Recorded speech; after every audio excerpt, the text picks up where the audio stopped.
അഖിൽ കെയിലേക്ക് പോകുന്നു. അഖിൽ കെ, മോൻസിന് താല്പര്യമില്ല എന്നുള്ളത് വ്യക്തമാണ്. മാണി സി കാപ്പൻ UDF പറഞ്ഞാൽ വേണമെങ്കിൽ എന്റെ പാലാ സീറ്റും കൊടുക്കാം ജോസ് കെ മാണിക്ക് എന്നുള്ള വിശാല ഹൃദയം കാണിക്കുന്നുമുണ്ട്. എന്തൊക്കെയാണ് ഈ പ്രതികരണങ്ങളിൽ നിന്ന് മനസ്സിലാക്കേണ്ടത്? ഈ പ്രധാനമായും മാണി സി കാപ്പന്റെ പ്രതികരണത്തിൽ നിന്നും അത്തരത്തിലൊരു തുറന്ന അല്ലെങ്കിൽ ഈ കേരള കോൺഗ്രസ് എമ്മിലേക്ക് മുന്നിലേക്ക് വരാനുള്ള ഒരു അവസരം തുറന്നു കൊടുക്കുകയാണെന്ന് മനസ്സിലാക്കേണ്ടി വരും. കാരണം കഴിഞ്ഞ കാലങ്ങളിലൊക്കെയുള്ള പ്രതികരണങ്ങളിൽ വേണമെങ്കിൽ മുന്നിലേക്ക് വരാം, പക്ഷേ പാലാ സീറ്റ് മോഹിച്ച് വരേണ്ട എന്ന പ്രതികരണം നടത്തിയ കാപ്പനിൽ നിന്നാണ് ഇപ്പോൾ ഇത്തരത്തിലൊരു പ്രതികരണം ഉണ്ടായിരിക്കുന്നത്. പക്ഷേ ഇതിനൊക്കെ പ്രധാനമായും വലിയ തടസ്സമായിട്ട് തന്നെ മോൻസ് ജോസഫും കേരള കോൺഗ്രസ് ജോസഫ് ബാബു നിൽക്കുന്നു. അതായത് നേതാക്കളെ തിരുത്തുകയാണ് മോൻസ് ജോസഫ്. UDF നേതാക്കളെ തിരുത്തണം എന്ന കാര്യമാണ് അദ്ദേഹം പറയുന്നത്. UDF-ൽ വിജയിക്കണമെങ്കിൽ കേരള കോൺഗ്രസ് മുന്നണിയിലേക്ക് വിഭാഗം മുന്നണിയിലേക്ക് വരണമെന്ന ആവശ്യമില്ല.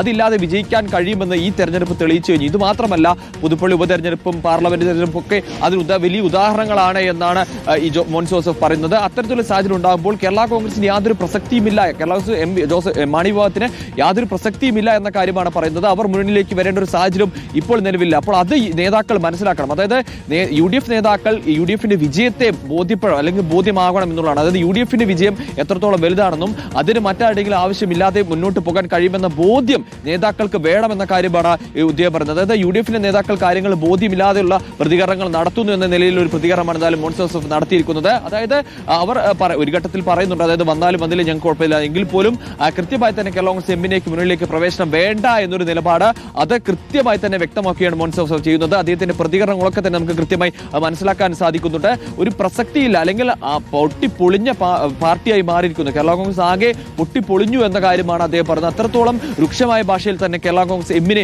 വിമർശിക്കുന്നുണ്ട്. മുന്നണിയിലേക്കുള്ള പ്രവേശത്തെ എതിർക്കുന്നു എന്ന കാര്യം തന്നെ നമുക്ക് മനസ്സിലാക്കാൻ സാധിക്കുന്നത്. ഇത്തരത്തിലൊരു പാർട്ടി മുന്നിലേക്ക് വരേണ്ട യാതൊരു സാഹചര്യവും നിലവിലില്ല. അത് നേതാക്കൾ ബോധ്യപ്പെടണം, നേതാക്കൾക്ക് അത് ബോധ്യപ്പെടണം, ഒപ്പം തന്നെ നേതാക്കൾ അത് തിരുത്തി പോകണം എന്ന കാര്യം കൂടിയാണ് എന്തായാലും വ്യക്തമാക്കിയിരിക്കുന്നത്. അഭിലാഷമാണ് വിവരങ്ങളുമായി നമുക്കൊപ്പം ചേർന്നത്. അപ്പോൾ Jose K Mani in or out, അതാണ് ഇപ്പോൾ UDF-ൽ നിന്ന് ഇനി അറിയേണ്ടത്.